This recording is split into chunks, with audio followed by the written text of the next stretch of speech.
বিমান ও স্থল হামলায় প্রাণ হারিয়েছেন ১০৪ ফিলিস্তিনি।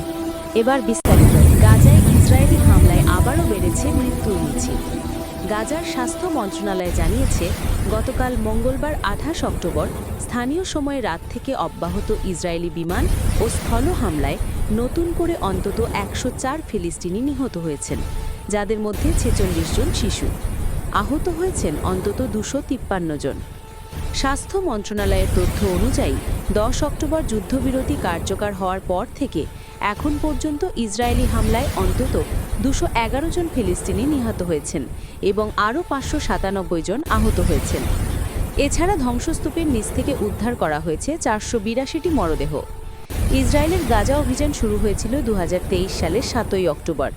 মন্ত্রণালয়ের সর্বশেষ পরিসংখ্যান বলছে, সেই থেকে এখন পর্যন্ত অন্তত ৬৮,৬৪৩ জন ফিলিস্তিনি নিহত হয়েছেন এবং আহতের সংখ্যা পৌঁছেছে ১,৭০,৬৫৫-এ।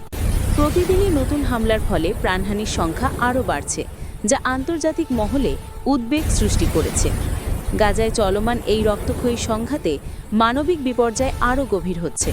যুদ্ধবিরোধীর প্রতিশ্রুতি সত্ত্বেও অব্যাহত হামলা ও বেসামরিক প্রাণহানির ঘটনায় যুদ্ধবিরতির স্থায়িত্ব নিয়ে প্রশ্ন উঠছে। আন্তর্জাতিক সম্প্রদায়ের জরুরি হস্তক্ষেপ ও স্থায়ী শান্তি প্রতিষ্ঠার আহ্বান আরও জোরদার হয়েছে।